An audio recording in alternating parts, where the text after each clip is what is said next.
j'ai pas de modèle féminin dans l'humour. Voilà. J'ai des modèles de travail. Ça peut ne pas être des modèles de résultats, mais j'ai des modèles de travail.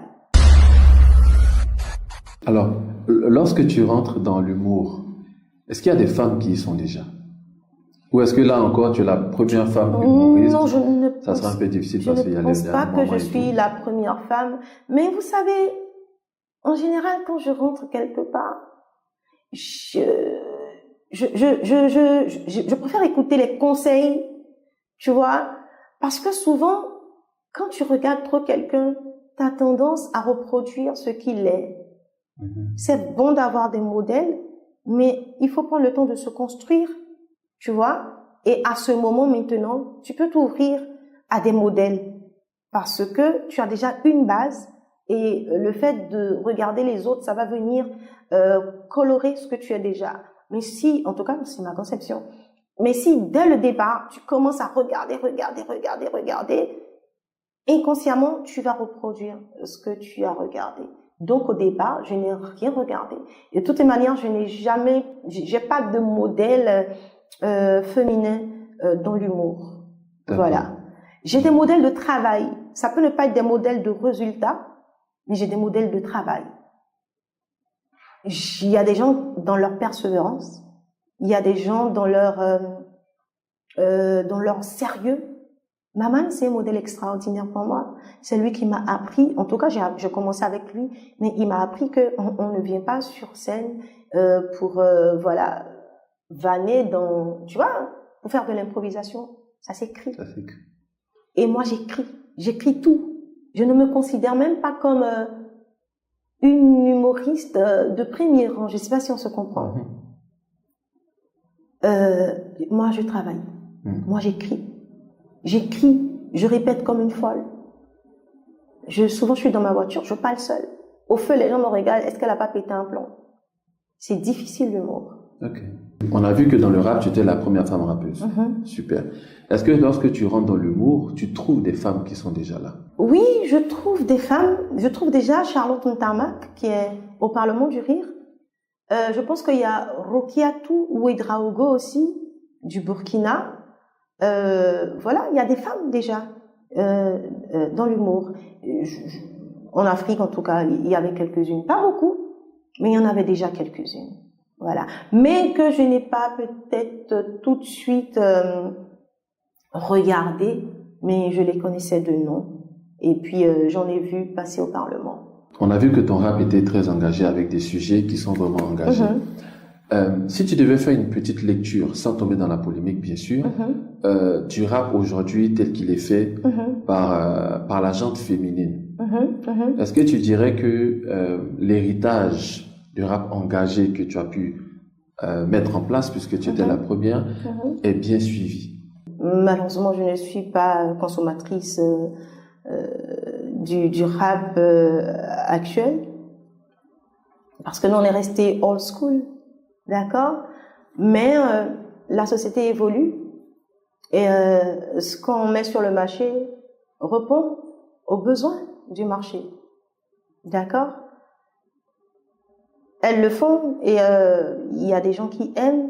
Du coup, voilà, elles continuent. Mais c'est vrai que c'était pas le même rap avec voilà l'engagement du départ.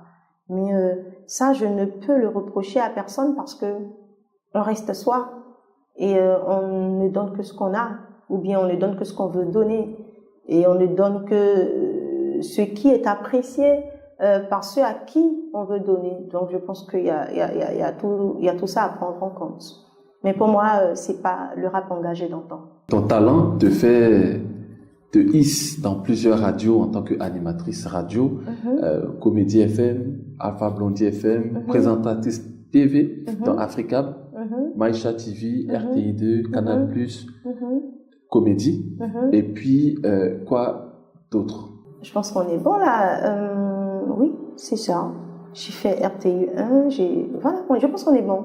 Alors, j'ai vu également que tu avais fait des films. Oui, je suis actrice. En tant qu'actrice. Malheureusement, j'ai pas pu retrouver tous les films dans lesquels tu as tourné. Est-ce que tu peux nous dire rapidement quels sont les différents films dans lesquels tu as eu à jouer et comment ça s'est passé, le casting et l'expérience en lui-même?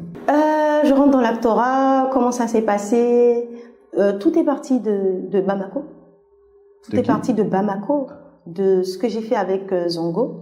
Donc, il y a maman Kissi Delta qui vient à Bamako et elle me dit, je te vois, je vois ce que tu fais, tu joues dans mon prochain film, Ma grande famille. Oui, parce que ce que je faisais dans le journal de Zongo, ce que je faisais dans le journal télévisé de Zongo, justement, j'incarnais des rôles. Il y avait Aou sans façon, il y avait Negedjuru, il y avait Pripri, il y avait la secrétaire d'Obama. Donc, voilà, j'incarnais des rôles et avec des tempéraments différents. Donc, c'était de l'actorat. Donc, elle me voit et quand elle me rencontre là-bas, elle me dit, j'ai déjà écrit un truc sur mesure pour toi. Tu joues dans mon prochain film. Et quand je viens, je joue dans Ma grande famille. La petite fille au village avec sa sœur aveugle et son petit frère que son papa refuse de scolariser et tout. J'ai tellement bien joué ce truc-là que il y a eu des scènes où maman Delta était obligée de se retirer pour aller pleurer. Tellement je jouais. Et donc les gens m'ont vu jouer dans Ma grande famille. Et quand il y a eu d'autres projets, j'ai un grand frère qui s'appelle Parfait qui m'a dit, il y a le casting de Cacao, vas-y. Et je vais pour le casting de Cacao. On me caste pour un rôle.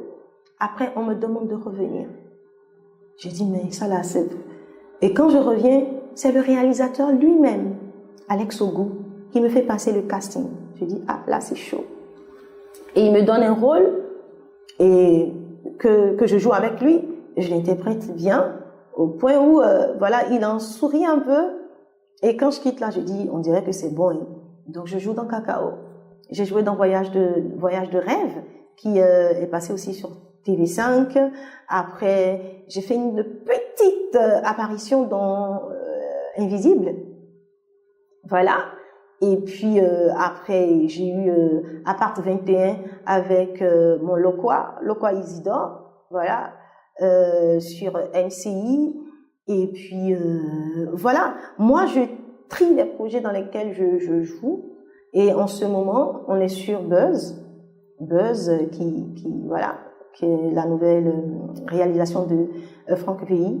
Donc on est sur Buzz qui débute aujourd'hui même, jeudi, sur MCI et puis voilà, je ne joue pas dans tous les projets parce que et puis j'ai joué aussi dans Les coups de la vie.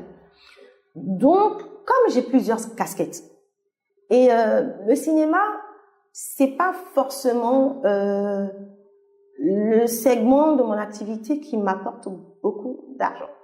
D'accord? L'humour et la maîtrise de cérémonie m'apportent assez. Voilà.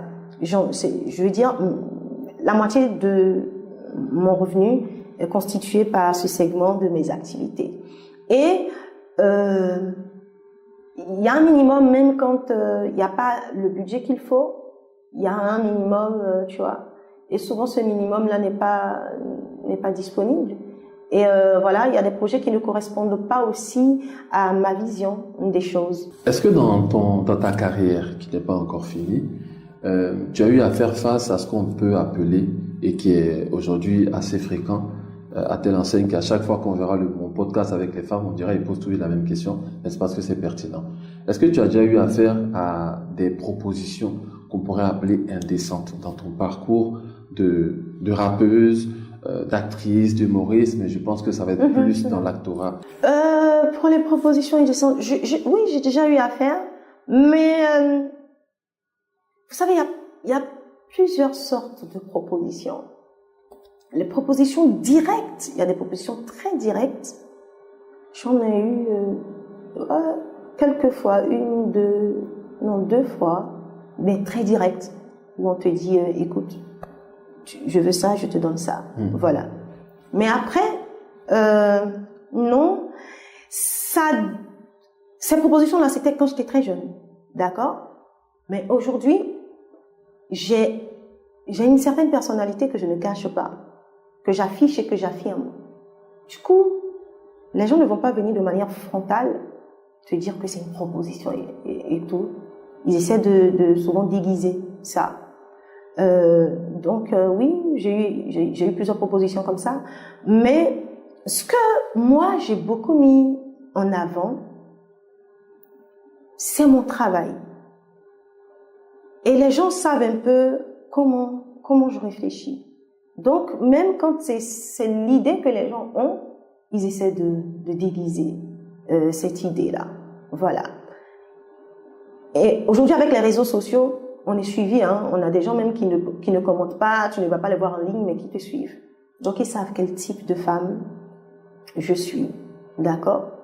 Donc, voilà, les gens font attention. Et moi aussi, j'évite, je fais tout pour ne pas me retrouver dans certaines positions.